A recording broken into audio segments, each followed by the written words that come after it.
సర్వమంగళ మాంగళ్యే శివే సర్వార్థ సాధకే శరణ్యే త్రయంబకే దేవి నారాయణి నమోస్తుతే. జ్యోతిషాభిమానులందరికీ నమస్కారం. మాసఫలం కార్యక్రమానికి స్వాగతం. 2025 సెప్టెంబర్ మాసంలో 12 రాసుల వారి యొక్క మాస ఫలితాలు. ఇప్పుడు 12 రాసుల్లో ముందుగా మేషరాశి వారు. ఈ సెప్టెంబర్ మాసం అన్నటువంటిది రిపీట్. ఈ సెప్టెంబర్ మాసము అనేటువంటి ఈ ఆంగ్ల మాసంలో భాద్రపద ఆశ్వీజ తెలుగు మాసాలు రెండు మిళితమై ఉంటాయి. ఇక గ్రహాల స్థితిగతుల గురించి వాటి మార్పుల గురించి మనం పరిశీలిస్తే ఈ 2025 సెప్టెంబర్ మాసంలో సూర్య భగవానుడు సెప్టెంబర్ 16 వరకు సింహరాశిలో, ఆ తర్వాత కన్యా రాశిలోనికి ప్రవేశిస్తాడు. కుజుడు సెప్టెంబర్ 14 వరకు కన్యా రాశిలో ఉండి ఆ తర్వాత తులారాశిలోనికి ప్రవేశిస్తాడు. బుధగ్రహము సెప్టెంబర్ 15 వరకు సింహరాశిలో ఉండి ఆ తర్వాత కన్యా రాశిలోనికి ప్రవేశిస్తాడు. గురువు యథావిధిగా మిథున రాశిలోని ఈ నెలంతా కూడా తన సంచారాన్ని కొనసాగిస్తాడు. ఇక శుక్రుడు సెప్టెంబర్ 14 వరకు కర్కాటక రాశిలో ఉండి ఆ తర్వాత ఆయన సింహరాశిలోనికి ప్రవేశిస్తాడు. శని భగవానుడు మీనములో యథావిధిగానే ఆయన సంచారాన్ని కొనసాగిస్తాడు. ఇక రాహుకేతువులు రెండూ కూడా, రాహువు కుంభరాశిలో, కేతువు సింహరాశిలో తన సంచారాన్ని కొనసాగిస్తారు. గ్రహాల యొక్క స్థితిగతులు ఈ విధంగా సెప్టెంబర్ మాసంలో ఉన్నాయి. ఈ సెప్టెంబర్ నెల 8వ తారీఖు నుండి అనగా సోమవారం నుండి ఈ సెప్టెంబర్ నెల 21 ఆదివారం అమావాస్య వరకు పితృపక్షాలు ఉన్నాయి. అనగా మహాలయ పక్షాలు ఈ సెప్టెంబర్ నెల 8వ తారీఖు సోమవారం నుంచి ప్రారంభమవుతాయి. మహాలయ అమావాస్య అనగా సెప్టెంబర్ నెల 21 ఆదివారం అమావాస్యతో అవి ముగుస్తాయి. ఈ పితృపక్షాల సమయంలో పితృదేవతలను పూజించుకోవడం, వారికి పిండ ప్రదానాలు, తిలాతర్పణాలు, వారి పేరు మీదుగా ఆహారాలు అనగా అన్నము, వస్త్రాలు, ఇవన్నీ కూడా దానాలు చేసుకోవడం వల్ల పితృదేవతలు మరింతగా సంతోషించి దేవతల కంటే కూడా ఎక్కువగా మనల్ని ఆశీర్వదిస్తారు అని పెద్దలు చెప్పడం జరిగింది. ఈ పితృదేవత అర్చన కోసమే ఈ 15 రోజులు పితృపక్షాలని మన పెద్దవాళ్ళు నిర్ణయించడం జరిగింది. కనుక ప్రేక్షకులు, ఈ జ్యోతిషాభిమానులందరూ కూడా ఈ సమయాన్ని సద్వినియోగం చేసుకుని పితృదేవతల యొక్క ఆశీస్సులు పొందవచ్చు. ఇక సెప్టెంబర్ నెల 7వ తారీఖు అనగా ఆదివారం రోజు రాత్రి 10 గంటలకు సంపూర్ణ చంద్రగ్రహణం ఉంది. అది పూర్వభద్ర నక్షత్రంలో కుంభరాశిలో రాహుగ్రస్త చంద్రగ్రహణం ఏర్పడుతుంది.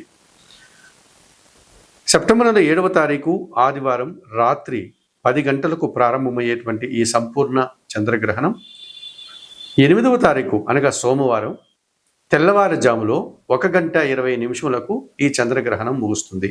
అనగా చంద్రగ్రహణం యొక్క పూర్తి నిడివి 3 గంటల 20 నిమిషంలో.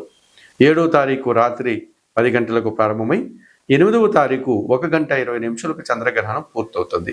ఈ చంద్రగ్రహణం రాత్రిపూట అవుతోంది. ఆ రోజు పౌర్ణమి కనుక ఎవరికి ఎటువంటి సమస్యలు రావడానికి అవకాశం లేదు. అయితే చంద్రగ్రహణ సమయానికి ముందుగానే అందరూ ఆహారాది కార్యక్రమాలంతా ముగించుకొని ప్రశాంతంగా నిద్రపోవచ్చు. ఎవరైనా చంద్రగ్రహణ సమయంలో మేల్కొని ఉండే సందర్భం ఏర్పడితే వారు, ఇది రాహుగ్రస్త చంద్రగ్రహణం పూర్వభద్రలో ఏర్పడుతోంది కనుక దక్షిణామూర్తి శ్లోకాలు చదువుకోవడం, అలాగే శ్రీదేవి ఖడ్గమాల స్తోత్రం కానీ శ్రీ సూక్తం కానీ చదువుకోండి. లలిత సహస్రనామ స్తోత్రాన్ని చదువుకోవడం వల్ల వారు కాస్త ప్రశాంతంగా ఉండగలుగుతారు. ఇక ఇండ్లలో ఉన్నటువంటి ఆహార పదార్థాలు, బియ్యము, పప్పులు, కాయగూరలు, పండ్లు, వీటి మీద దర్భపూసలను పెట్టి ఆ మరుసటి రోజు సోమవారం తెల్లవారుజాములో సూర్యోదయ సమయానికి అందరూ నిద్రలేసి ఇంటిని శుభ్రం చేసుకొని స్నానమాచరించి ఆ దర్భపూసలను తీసి పడవేసి ఆ ఆహార పదార్థాలన్నీ యథావిధిగా వాడుకోవచ్చు. సోమవారం రోజు ఉదయం స్నానం ఆచరిన తర్వాత ఇంటిని శుద్ధి చేసుకున్న తర్వాత మీరు పేద బ్రాహ్మణులకు కానీ పేదలకు కానీ మినుములు, బియ్యము, శనగలు దానం చేయడం వల్ల ఈ చంద్రగ్రహణానికి సంబంధించినటువంటి ఏవైనా ప్రతికూల ఫలితాలు ఉంటే వాటి నుంచి మీరు బయటపడడానికి అవకాశం ఉంటుంది. ఇక ఈ 2025 సెప్టెంబర్ మాసంలో 12 రాశుల గురించి మాట్లాడుకునేటప్పుడు మేషరాశి ఫలితాలను ఇప్పుడు మనం తెలుసుకోబోతున్నాం. 2025 సెప్టెంబర్ మాసంలో కన్యా రాశి వారి యొక్క మాస ఫలితాలు. ఈ కన్యా రాశి వారికి 3 గ్రహాలు మాత్రమే ప్రతికూలంగా రిపీట్, ఈ కన్యా రాశి వారికి 3 గ్రహాలు మాత్రమే అనుకూలంగా సంచరిస్తూ మిగతా 5 గ్రహాలు ప్రతికూలంగా సంచరిస్తున్నాయి. అనగా 30 నుంచి 40% శుభఫలితాలు, మిగతా అంతా కూడా ప్రతికూల ఫలితాలు రావడానికి అవకాశం ఉంది. 2025 సెప్టెంబర్ మాసంలో కన్యా రాశి వారికి జన్మరాశ్యాధిపతి, దశమాధిపతి అయినటువంటి బుధుడు సెప్టెంబర్ 15 తరువాత జన్మరాశిలో కన్యా రాశిలో సంచరించడం వల్ల మీకు వ్యాపార అభివృద్ధి బాగుంటుంది. వృత్తి ఉద్యోగ వ్యాపారాల్లో అభివృద్ధిని సాధిస్తారు, ఆదాయాన్ని కూడా అందుకుంటారు. ద్వితీయ భాగ్యాధిపతి అయినటువంటి శుక్రుడు ఈ నెలంతా లాభములో, వ్యయములో అనగా కర్కాటక సింహరాశుల్లో సంచరించడం వల్ల మీ మాటకు విలువ పెరుగుతుంది. స్త్రీజన సహకారంతో కొన్ని కార్యక్రమాలు పూర్తి చేస్తారు, కుటుంబ సౌఖ్యాన్ని అందుకుంటారు. షష్టమంలో రాహు సంచరిస్తున్నాడు ఎప్పటి నుంచో కుంభరాశిలో. కన్యా రాశి వారికి అది షష్టమ భావం అయిన వల్ల ధైర్యంగా కొన్ని పనులు చేసి విజయాన్ని అందుకోగలుగుతారు. విదేశీ వ్యవహారాలు కూడా మీకు అనుకూలంగా ఉంది. అయితే 2025 సెప్టెంబర్ మాసంలో కన్యా రాశి వారికి బుధుడు, శుక్రుడు, రాహువు మాత్రమే అనుకూలంగా సంచరిస్తూ 30 నుంచి 40% శుభఫలితాలు అందిస్తున్నాయి. అలాగే ప్రతికూలంగా వ్యయాధిపతి అయినటువంటి సూర్య భగవానుడు ఈ నెలంతా వ్యయములోను, జన్మరాశుల్లోను అనగా సింహ కన్యా రాశుల్లో సంచరించడం వల్ల స్థానచలనం కానీ, ఉద్యోగంలో మార్పులు కానీ, లేకపోతే గృహ సంబంధమైనటువంటి మార్పులకి అవకాశం కనిపిస్తుంది. శ్రమతో కూడిన ప్రయాణాలు చేయాల్సిన సందర్భాలు కనిపిస్తుంది. మీ మాటల వల్ల అధికారులతో అభిప్రాయ భేదాలకి రావడానికి అవకాశం ఉంది. తృతీయ అష్టమాధిపతి అయినటువంటి కుజుడు ఈ నెలంతా కూడా జన్మరాశిలో మరియు ద్వితీయములో కన్యా, తుల రాశిలో సంచరించడం వల్ల జన సహకార లోపము, వాహన సమస్యలు, భూ సమస్యలు, కొన్ని వివాదాలు, ఖర్చులు, మనస్పర్ధలకి అవకాశం కనిపిస్తుంది. చతుర్థ సప్తమాధిపతి అయినటువంటి గురువు ఈ నెలంతా కూడా దశమంలో మిథున రాశిలో సంచరిస్తున్నాడు కనుక కుటుంబంలో ఖర్చులు, అశాంతికి అవకాశం ఉంది. జీవిత భాగస్వామితో మనస్పర్ధలు, అలాగే జన సంబంధాలు చెడిపోవడం, శ్రమ, కష్టము అధికమయ్యే సూచన కనిపిస్తుంది. పంచమ షష్టాధిపతి అయినటువంటి శని భగవానుడు సప్తమంలో మీనరాశిలో సంచరించడం వల్ల సంతానంతో మనస్పర్ధలు, జీవిత భాగస్వామి విషయంలో మనస్పర్ధలు, పోటీ ప్రపంచంలో వెనకడుగు వేస్తారు. వ్యయములో కేతువు సంచరించడం వల్ల నిరాశ, అశాంతి, పనుల్లో ఆటంకాలు మిమ్మల్ని ఇబ్బంది పెట్టే సూచన కనిపిస్తుంది. మరి 2025 సెప్టెంబర్ మాసంలో ఈ కన్యా రాశి వారు తప్పనిసరిగా వ్యయములో ఉన్నటువంటి కేతు దోషం నుంచి బయటపడడానికి నిత్య గణపతి ఆరాధన చేయండి, గణేష్ అష్టకం చదువుకోండి. దశమ గురుదోషం నుంచి బయటపడడానికి దక్షిణామూర్తి దర్శనం, దక్షిణామూర్తి శ్లోకాలు పారాయణం, పసుపు పండ్లు దానం చేయండి, పసుపు వర్ణపు పండ్లను దానం చేయండి. అలాగే అష్టమ కుజదోషం నుంచి బయటపడడానికి సుబ్రహ్మణ్య స్వామిని ఆరాధించండి, సుబ్రహ్మణ్య స్వామికి అభిషేకాది కార్యక్రమాలు నిర్వర్తించండి, కందిపప్పు దానం చేయండి. ఇక వ్యయంలో రవి సంచరిస్తున్నాడు కనుక సూర్యారాధన, సూర్య నమస్కారాసనాలు, అలాగే గోధుమ పిండి కానీ, గోధుమలు కానీ పేదవారికి దానం చేయడం వల్ల మరింతగా మంచి ఫలితాలను అందుకోగలుగుతారు. సర్వమంగళ మాంగళ్యే శివే సర్వార్థ సాధకే శరణ్యే త్రయంబకే దేవి నారాయణి నమోస్తుతే. జ్యోతిషాభిమానులందరికీ నమస్కారం. మాసఫలం కార్యక్రమానికి స్వాగతం. 2025 సెప్టెంబర్ మాసంలో 12 రాసుల వారి యొక్క మాస ఫలితాలు. ఇప్పుడు 12 రాసుల్లో ముందుగా మేషరాశి వారు. ఈ సెప్టెంబర్ మాసం అన్నటువంటిది రిపీట్, ఈ సెప్టెంబర్ మాసము అనేటువంటి ఈ ఆంగ్ల మాసంలో భాద్రపద, ఆశ్వీజ తెలుగు మాసాలు 2 మిళితమై ఉంటాయి. ఇక గ్రహాల స్థితిగతుల గురించి, వాటి మార్పుల గురించి మనం పరిశీలిస్తే ఈ 2025 సెప్టెంబర్ మాసంలో సూర్య భగవానుడు సెప్టెంబర్ 16 వరకు సింహరాశిలో, ఆ తర్వాత కన్యా రాశిలోనికి ప్రవేశిస్తాడు. కుజుడు సెప్టెంబర్ 14 వరకు కన్యా రాశిలో ఉండి ఆ తర్వాత తులారాశిలోనికి ప్రవేశిస్తాడు.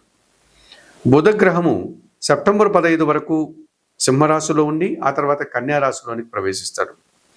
గురువు యథావిధిగా మిథున రాశిలోని ఈ నెలంతా కూడా తన సంచారాన్ని కొనసాగిస్తాడు. ఇక శుక్రుడు సెప్టెంబర్ 14 వరకు కర్కాటక రాశిలో ఉండి ఆ తర్వాత ఆయన సింహరాశిలోనికి ప్రవేశిస్తాడు. శని భగవానుడు మీనములో యథావిధిగానే ఆయన సంచారాన్ని కొనసాగిస్తాడు.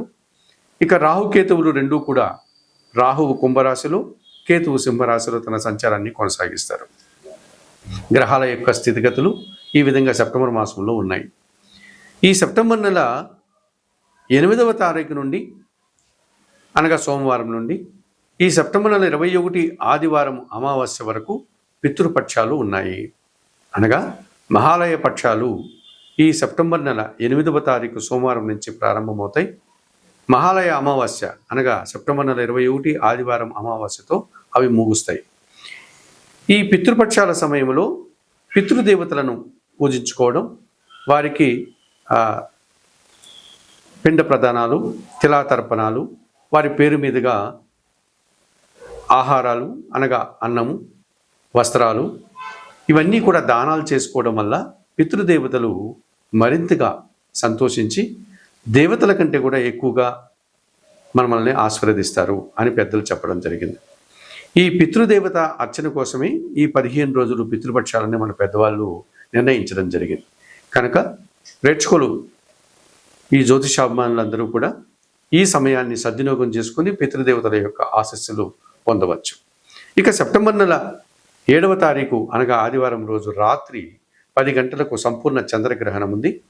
అది పూర్వభద్ర నక్షత్రంలో కుంభరాశిలో రాహుగ్రస్త చంద్రగ్రహణం ఏర్పడుతుంది. సెప్టెంబర్ నెల 7వ తారీఖు ఆదివారం రాత్రి 10 గంటలకు ప్రారంభమయ్యేటువంటి ఈ సంపూర్ణ చంద్రగ్రహణం 8వ తారీఖు అనగా సోమవారం తెల్లవారుజాములో 1 గంట 20 నిమిషములకు ఈ చంద్రగ్రహణం ముగుస్తుంది. అనగా చంద్రగ్రహణం యొక్క పూర్తి నిడివి 3 గంటల 20 నిమిషంలో. 7వ తారీఖు రాత్రి 10 గంటలకు ప్రారంభమై 8వ తారీఖు 1 గంట 20 నిమిషాలకు చంద్రగ్రహణం పూర్తవుతుంది. ఈ చంద్రగ్రహణం రాత్రిపూట అవుతోంది. ఆ రోజు పౌర్ణమి కనుక ఎవరికి ఎటువంటి సమస్యలు రావడానికి అవకాశం లేదు. అయితే చంద్రగ్రహణ సమయానికి ముందుగానే అందరూ ఆహారాది కార్యక్రమాలంతా ముగించుకొని ప్రశాంతంగా నిద్రపోవచ్చు. ఎవరైనా చంద్రగ్రహణ సమయంలో మేల్కొని ఉండే సందర్భం ఏర్పడితే వారు ఇది రాహుగ్రస్త చంద్రగ్రహణం పూర్వభద్రలో ఏర్పడుతోంది కనుక దక్షిణామూర్తి శ్లోకాలు చదువుకోవడం, అలాగే శ్రీదేవి ఖడ్గమాల స్తోత్రం కానీ శ్రీ సూక్తం కానీ చదువుకోండి. లలిత సహస్రనామ స్తోత్రాన్ని చదువుకోవడం వల్ల వారు కాస్త ప్రశాంతంగా ఉండగలుగుతారు. ఇక ఇండ్లలో ఉన్నటువంటి ఆహార పదార్థాలు బియ్యము, పప్పులు, కాయగూరలు, పండ్లు వీటి మీద దర్భపోసలను పెట్టి ఆ మరుసటి రోజు సోమవారం తెల్లవారుజాములో సూర్యోదయ సమయానికి అందరూ నిద్రలేసి ఇంటిని శుభ్రం చేసుకొని స్నానం ఆచరించి ఆ దర్భపోసలను తీసి పడవేసి ఆ ఆహార పదార్థాలన్నీ యథావిధిగా వాడుకోవచ్చు. సోమవారం రోజు ఉదయం స్నానం ఆచరిన తర్వాత ఇంటిని శుద్ధి చేసుకున్న తర్వాత మీరు పేద బ్రాహ్మణులకు కానీ పేదలకు కానీ మినుములు, బియ్యము, శనగలు దానం చేయడం వల్ల ఈ చంద్రగ్రహణానికి సంబంధించినటువంటి ఏవైనా ప్రతికూల ఫలితాలు ఉంటే వాటి నుంచి మీరు బయటపడడానికి అవకాశం ఉంటుంది. ఇక ఈ 2025 సెప్టెంబర్ మాసంలో 12 రాశుల గురించి మాట్లాడుకునేటప్పుడు మేషరాశి ఫలితాలను ఇప్పుడు మనం తెలుసుకోబోతున్నాం.